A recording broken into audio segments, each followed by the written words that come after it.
I like this place, this spider thing, because it reminds me the weirdness in your head when you're just about having your coming out, those which goes like for years.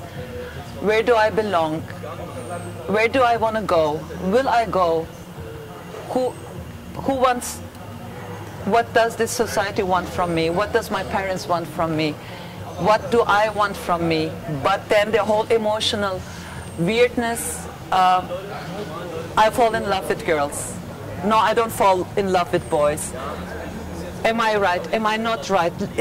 It's like a climbing up your life, exploring yourself, trying to find the right way, but not to fall. Stay somehow base, and then again trying to find the right way.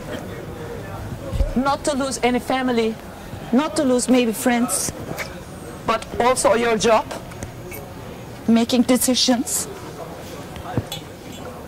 diving again in the knowledge, nowhere, falling, and again trying to climb up. To become more clearness, to build up your own community, to look for a community who supports you where you feel you are not alone. At the end, maybe you just arrived, and then you have your base, and you can sit, and you can live. My name is Ipek. I'm known as DJ Ipek. I'm 42, Taurus. No, I'm not single. I feel myself responsible what happens in the world, responsible what happens around me. I don't see myself as an individual only. I'm a part of this community. And this is not enough for me because I want to have the whole world. And I think that everyone in this world has a responsibility to do something good for the world. So for me, as I'm also a studied social worker, I work with male youngsters, and I'm always an open lesbian. And I think it's one of my duties to show them, hey, there are alternatives. There are other people who are living different than you, and they are good. It's okay so. And I want to also make my surrounding more livable. So I want to change my surrounding. I want to make the people more open. So for me, it was clear that I need in Germany a space where I can be everything who I am. A lesbian, second generation Turkish, left-wing, political active, sexual person. But also in Turkey, when I want to go and live in Turkey, I want to have also this LGBT community in Turkey. So I started to go a lot to Turkey and, try to work. And I founded the first group in Turkey. And since 8 years, I always go to Turkey to the LGBT Pride and support them by giving workshops or DJing, collecting money for the LGBT Pride there. It's important that if you have the possibility to be open, it's important that you to look at the people not as your enemies, more to see at them as a part of your community you have to live with, and give them your hand. Shake hands. I had my coming out when I was around 18. When I had my coming out, I decided I cannot be alone. There must be other lesbians from Turkey living in Germany, or other LGBTs actually from Turkey living in Germany. I have to find them.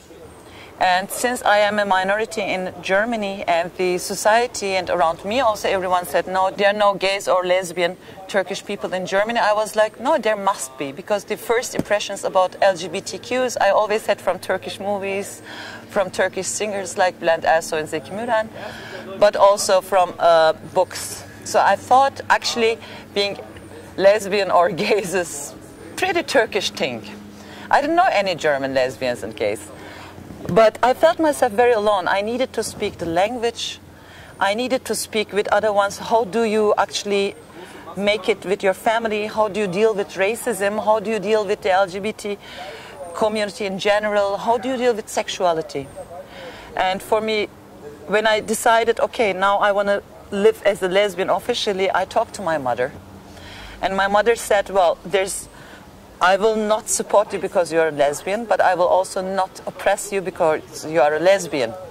But stand behind that. Stay behind that and, you know, put your head up. So what I did, I went to every meeting where lesbians and gays, German lesbians and gays were having. I went there and said, hello, my name is Ipek, I'm 80 years old and I want to found a Turkish lesbian group. Do you know any? Here is my address, here is my paper, please give it to people. So I went to almost to every German in Berlin to every LGBT association, then hanged up papers like ads looking for, I want to found a Turkish lesbian group, please call me. During that time we didn't have any internet, we didn't have any iPhones, we didn't have any WhatsApp or Facebook or email access. So it was, you had to do it very analog and very old school. Finally, suddenly, there were lesbians calling me and said, yes, here I am, where are we going to meet? So we started to meet, started to talk a lot about what does it have to do being Turkish and being a lesbian. Does it affect me more special or not?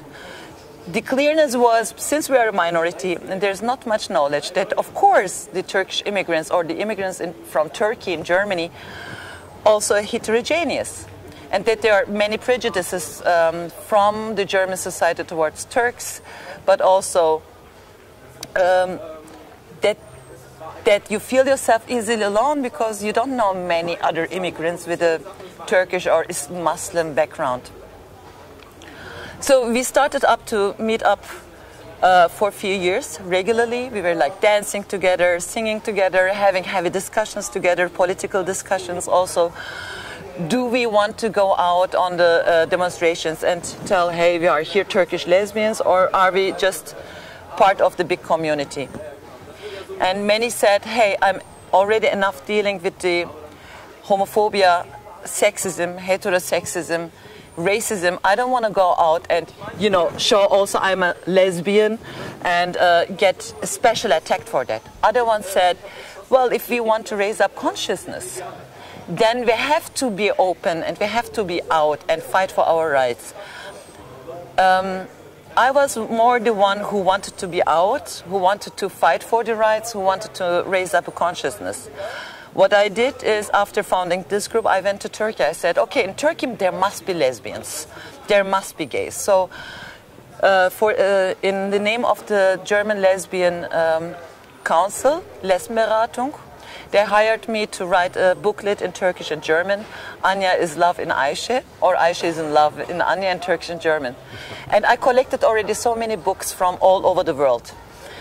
I went with those books to Turkey, to Istanbul. I saw a cafe which looked very left-wing and alternative. I went inside. I said, hello, my name is Ipek. I'm from Germany, second generation. I'm a lesbian. Where can I find some Turkish lesbians? The woman looked at me and said, well, I don't know any, but this woman is smoking a pipe. Maybe she knows. Okay, I went to the woman who smokes a pipe. Said, hello, my name is Ipek. I'm from Germany. I'm a lesbian. I would like to meet other lesbians. Do you know any? She said, well, I don't know any, but go to this cafe which is called Safo. Okay, I went to this cafe which is called Safo. Hello, my name is Ipek, I'm from Germany, I'm a lesbian. Do you know any lesbians? No, I don't know any. And why is this cafe called Safo then? She said, you have to ask the director, but go to Bilsak 5. Kat. I heard that there are some. I went to this cafe, Bilsak 5. Kat, and went up, and I was almost giving up my hope and said, hello, my name is Ipek, I'm from Germany, I'm a lesbian, and I'm looking for lesbians and gays. Do you know any? They said, you are at the right place. I said, wow, and I put out all the books. At the same day, we founded the first group, the first lesbian group in Turkey, Sisters of Bilitis, and all the LGBTs came together. We started to invite them to Germany, that they can talk about their experiences. This was all in the beginning of 90s. This was like 91, 92. I would like to tell you how I started actually to DJ. I was, as a young lesbian, always going out in clubs. One night, it was, I think, a Thursday, the promoter of the club SO36 came up to me, Richard, and asked me, "Are you a lesbian?" "Yes, I am." "Are you Turkish?" "Yes, I am." "Oh, can't you please DJ for our first queer oriental party in SO36? That was 94.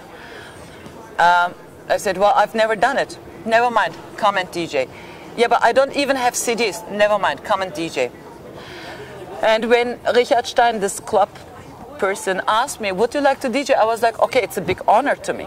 In my hijab on, I started to DJ, and I played like Turkish, Arabic, belly dance stuff, klezmer, rice stuff.